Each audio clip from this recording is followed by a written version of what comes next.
অষ্টাদশ লোকসভা নির্বাচনে ষষ্ঠ পর্যায়ে নির্বাচন আগামী 25শে মে অনুষ্ঠিত হবে। প্রচারের শেষ প্রান্তে এসে ত্রিপল বিতরণকে কেন্দ্র করে উত্তপ্ত সুতাহাটা হলদিয়া বিজয়রামপুর এলাকা। অভিযোগ করলেন পঞ্চায়েত সমিতির সভাপতি অশোক কুমার মিশ্র। পাল্টা জবাব দিলেন ভারতীয় মজদুর সংঘ রাজ্য সভাপতি প্রদীপ বিজলি।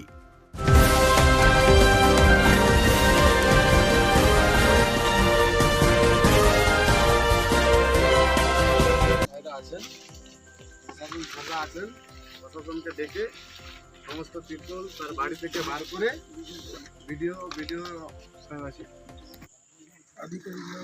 আধিকারিকরা আছেন, ওনাদের হাতে সমস্ত ত্রিপল তুলে দিয়েছে। কোন কোন বাড়িতে ত্রিপলগুলো বিলি করা হয়েছে? ওনার মুখে আমরা কিছু শুনবো। উনি দিয়েছিল। তোমার নাম কি? তোমার নাম কি? চন্দ্রশেখর মাইতি কি করে? তোমার নাম কি?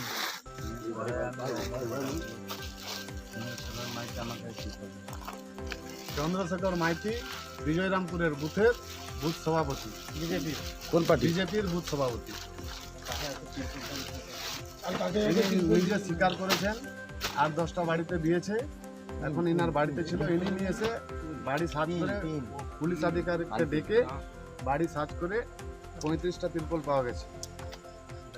10টা বাড়ি জানে, কিন্তু বাকি অনেকগুলো বাড়িতে দিয়েছে। সেটা কোন কোন বাড়িতে ত্রিপল দেওয়া হয়েছে নামগুলো বলো। কোন কোন বাড়িতে ত্রিপল দেওয়া হয়েছে? নারায়ণ প্রামাণিক, জোরে বলো। নারায়ণ প্রামাণিক, হুম, সমাপদ প্রামাণিক, আর তপন আদক, হুম, আর সুশান্ত মাইতি, হুম। আর ওই লক্ষাজার ছেলেটা ভালো নাম জানি, ডাকে টুলু, টুলু আদক।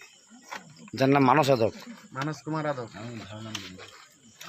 আমাদেরকে ত্রিপল দেওয়া হয়েছে, তাই তো? হ্যাঁ। এবং প্রত্যেকটা ভোটারকে প্রভাবিত করার চেষ্টা করছে। আর এই ত্রিপল দিয়ে আর এই টাকা দিয়ে শাড়ি দিয়ে কি রামচন্দ্রপুর, বিজয়রামপুর, রঘুনাথপুরে ভোটে জিতবে বিজেপি? ভোট কেনার চেষ্টা সে বুঝে বালি হবে না। এ মাটি তৃণমূলের মাটি। এই মাটিতে বিজেপি দুষ্কৃতীদের কোনো চাল নেই। তোমার কিছু বক্তব্য আছে এ বিষয়ে? তাহলে তুমি স্বীকার করছো যে আমি ত্রিপলগুলো চন্দ্রশেখর মাইতির কাছ থেকে ত্রিপলগুলো আমাকে দিয়েছিলাম, বিলি করছি, তাই তো? আমি করিনি, চন্দ্রশেখর মাইতি বিলি করছি। ও সাইকেলটা কার? সাইকেলটা আমার। সাইকেল অতগুলো ত্রিপল কি করছিল? বিলি বলছে, সে বিলি চন্দ্রশেখর মাইতি আমাকে দিয়েছিল ত্রিপল। তিনি বিলি করে দিয়েছিল। রাত্রি প্রায় 1টায় রামচন্দ্রপুর বিজয়রামপুর এলাকায়, হ্যাঁ অবশ্যই সুতাহাটা থানার রামচন্দ্রপুর বিজয়রামপুর এলাকার বিজেপির কর্মী প্রশান্ত প্রামাণিক, বাবার নাম সুখদেব প্রামাণিক সহ কয়েকজন ছেলে রাতের অন্ধকারে বাড়ি বাড়ি ত্রিপল বিতরণ করছিল। সেই রাতে আমাদের কিছু কর্মীরা তারা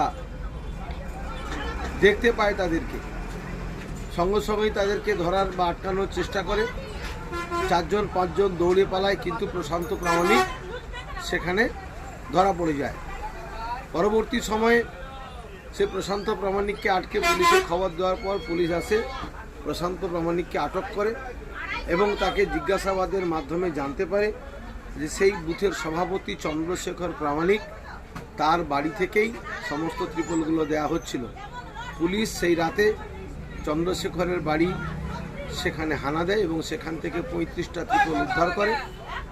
আমরা পুলিশের কাছে দাবি করছি, চন্দ্রশেখর পলাতক, তাকে এখনও ধরা যায়নি। আমরা পুলিশের কাছে দাবি করছি, এই কাজ শুধু চন্দ্রশেখরের নয়, এই কাজ এখানকার বিজেপির নেতাদের। কারণ চন্দ্রশেখরের ওই অর্থনৈতিক অবস্থা নেই যে এত ত্রিপল বিতরণ করতে পারে। সুতরাং সুতাহাটায় বিজেপির এই সমস্ত ছাই যারা রয়েছেন, যারা মানুষের সমর্থন হারিয়েছে, ত্রিপলের বিনিময়ে যারা ভোট পেতে চাইছে, আমরা প্রশাসনের কাছে দাবি করছি অবিলম্বে ওই চন্দ্রশেখর প্রামাণিক সহ ওর যে মূল চাই তাদেরকে অবিলম্বে অ্যারেস্ট করা হোক। গতকাল বিজেপি একজন কর্মীকে সুতাহাটা থানা এলাকায় তৃণমূলের কয়েকজন নেতৃত্ব তারা তাকে জোরপূর্বক ধরে পুলিশের হাতে তুলে দেয়। তাদের অপরাধ, তারা নাকি রাতের অন্ধকারে ত্রিপল বিলি করছিল। চিন্তা করুন, বর্ষাকালে মানুষ ত্রিপল বিলি করে, হ্যাঁ, আর এই গরমের সময় জল বৃষ্টির দেখা নেই, তিরপল কোথা থেকে আসবে?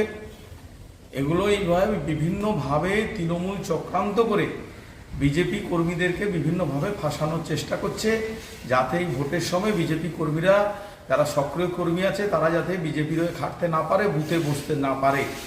তৃণমূলের এখন এমন দৈন্যদশা, দেওয়ালে পিঠ ঠেকে গেছে, যার ফলে তাদেরকে এই রকম ধরনের মানে এত নিচে নামতে হচ্ছে যে মানুষকে মিথ্যা মামলায়, মিথ্যা কেসে আজকে বিজেপি কর্মীদেরকে দিতে হচ্ছে। বিজেপির এত দুরবস্থা হয়নি যে তিরপল দিয়ে ভোট চাইবে।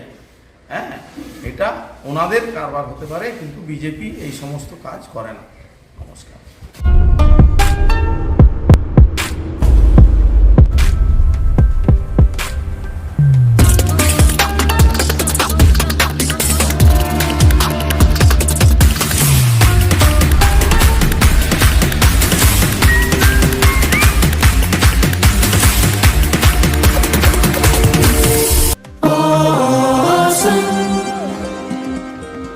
কেকার পেস্ট্রিতে জিবে জল সপারি ওয়াও আশাতে লাজবাব নিউ বিদ্যুৎ বেকারি টিপটপ টিফিনে और हैप्पी पार्टी নিউ বিদ্যুৎ বেকারি মানডে টু সানডে ছোট বড় সবার পছন্দ একটাই নিউ বিদ্যুৎ বেকারি প্রতিদিন চাই চাই